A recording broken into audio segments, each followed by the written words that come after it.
দিন শেষে বাংলাদেশ দল কেমন করলো এই প্রশ্ন করা হলে হয়তোবা ভালো মন্দ খুঁজতে হবে, কিন্তু বাংলাদেশ দল যে অবস্থায় ছিল সেখান থেকে যে অবস্থায় এসেছে সেটা হয়তোবা কেউই কল্পনা করেনি।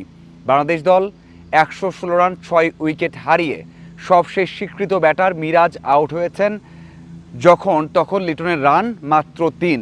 এরপর লিটন আর কত করবেন? টেলেন্ডার রয়েছেন সেখানে, তাইজুল সেখানে রয়েছেন, তাসকিন, শরীফুল এবং রানা, তাদের নিয়ে কত করতে পারেন?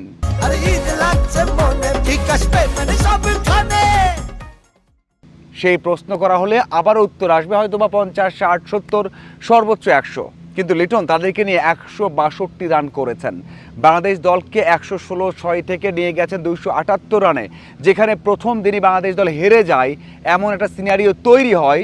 সেখানে বাংলাদেশ দলকে বাঁচিয়ে রেখেছেন লিটন দাস, একাই 126 করেছেন, টেলেন্ডারদের নিয়ে পারফর্ম করেছেন এবং এই রানটাকে একটা ভালো জায়গায় নিয়ে গেছেন। লিটন দাস নিজে প্রেস কনফারেন্সে এসেছেন, তার 6টা টেস্ট ক্যারিয়ার 100 রয়েছে, তার মধ্যে সবার উপরে কিন্তু এটাকে রেখেছেন, কারণ তিনি এমন জায়গায় ব্যাট করেছেন, যাদেরকে নিয়ে ব্যাট করেছেন সেখান থেকে এই রানটা করা সত্যিই কষ্টকর ছিল। আরও একটা ইনিংস আছে রাওয়ালপিন্ডিতে 138 রানের, কিন্তু সেখানে স্বীকৃত ব্যাটার হিসেবে মিরাজ ছিলেন, মিরাজ 78 রান করেছিলেন, 165 রানের পার্টনারশিপ দুজন কিন্তু করেছিলেন।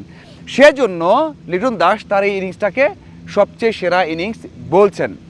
বাংলাদেশ দল যে পুঁজি পেয়েছে সেটা আবারও মনে করতে পারে বা মনে করিয়ে দিতে পারে রাওয়ালপিন্ডির সেই দ্বিতীয় টেস্টের কথা, যেখানে বাংলাদেশ দল 6 উইকেট হারিয়েছিল 26 রানে, সেখান থেকে বাংলাদেশ দল 262 করেছিল মিরাজ এবং লিটনের কল্যাণে। ওখানেও লিটন দাস 138 রানের ইনিংস খেলেছিলেন। এই দুই ইনিংসের মধ্যে লিটন দাস তার এই ইনিংসটাকে এগিয়ে রাখলেন। বাংলাদেশ দলের পরিকল্পনাটা কী হতে পারে এখন?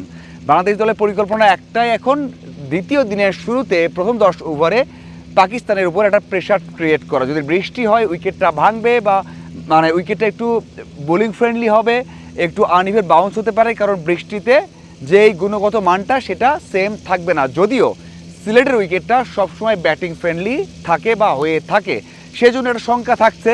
লিটন দাস সেখানেও বলছেন যদি পাকিস্তান লিডও নিয়ে ফেলে খুব বেশি চিন্তা করার কিছু নেই, তবে ওদেরকে এটা মেকশিওর করতে হবে যেন বোলাররা তাদেরকে বেশি বল খেলায়। এমনটা নয় যে তারা 300 রান করলো খুব কম ওভারে, তাহলে প্রেশারটা বাংলাদেশের উপর আসবে। সেখানেও কিন্তু লিটন দাস এটা প্ল্যান করে রেখেছেন। হ্যাঁ, এটা বলেছেন যে তার যেই ব্যাটিং অর্ডার সব সময় হয় মুশফিকের সাথে ব্যাট করেন, অথবা ব্যাট করেন মুমিনুলের সাথে দ্রুত উইকেট যাওয়ার পর, অথবা এমন সময় ব্যাট করেন যে সময় কোনো ব্যাটার থাকবে না। ওই জায়গাটা লিটন দাস অনেক এনজয় করেন, যদিও চাপ থাকে, এনজয় করেন এবং সেই চাপ থেকে দলকে বের করার চেষ্টা করেন। আগে যে 5টা 100 করেছেন তার মধ্যে 3টে ছিল কঠিন। শ্রীলঙ্কার বিপক্ষে যে 100টা ছিল সেখানেও বাংলাদেশ দল 24 বা 25 রানে কিন্তু 4টে উইকেট হারিয়ে ফেলেছিল। এই যে এভাবেই তার পথ চলা বা সেঞ্চুরিগুলো করা।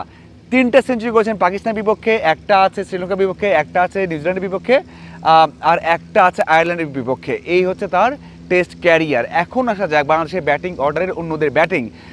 জয় ভালো করতে পারেননি, তার 22 টেস্টের মধ্যে 8টাই ডাক মারলেন, এবং সবচেয়ে বড় বিষয় হচ্ছে যে 22টা টেস্ট খেলেছেন, গড় তার 26এই থেকে গেছে। অভিষেক হয়েছে তামিমের, সেই তামিম কিন্তু প্রথম ম্যাচে ভালো শুরু করেছিলেন, একটা আগ্রাসী শুরু অথবা একটা ডোমিনেটিং শুরু করতে পেরেছিলেন, কিন্তু সেটা কিন্তু বড় করতে পারেননি, একটা লুজ শট খেলে উইকেটটা দিয়ে এসেছেন। বাকি যারা শান্ত, মমিনুল, মুশফিক, তারা সেট হয়েছেন কিন্তু উইকেটটা হারিয়ে গেছেন। যদি একজন টিকতে পারতেন তাহলে এই রানটা কিন্তু 400 পর্যন্ত যেতে পারতো, সেটা হয়নি। পাকিস্তান বোলাররা সেই সুবিধাটা নিয়ে বা বাংলাদেশের ব্যাটারদের যে ভুলগুলো হচ্ছে সেই সুবিধা কাজে লাগিয়ে বাংলাদেশকে 278-এর মধ্যে অল আউট করে দিয়েছে। এটা আরও কম রানে অল আউট হতো, একমাত্র লিটন দাস ম্যাচটাকে আরও জমিয়ে তুললেন, বাংলাদেশকে রাওয়ালপিন্ডিতে জিতিয়েছিলেন। এখানে সেভাবেই কিন্তু ম্যাচটাকে এখন পর্যন্ত টিকে রেখেছেন, এবং এই ম্যাচটা যে 4th ডে 5th ডেতেও জমে উঠবে মিরপুর মতো, সেটা একটা আভাস দিয়ে রাখলেন। যদিও বৃষ্টি ফোরকাস্টে আছে, যে কোনো সময় বৃষ্টি আসতে পারে, ম্যাচের ভাগ্য অনেকটা নিয়ন্ত্রণ নিতে পারে বৃষ্টি। তবে আপাতত লিটন দাস বোলারদের উপর ভরসা রাখছেন যে বোলাররা ভালো করবে, বাংলাদেশ দলকে ম্যাচে রাখবে বা ম্যাচে ভালোভাবেই নিয়ে আসবে। আপনাদের কি মনে হয় জানাবেন। ধন্যবাদ।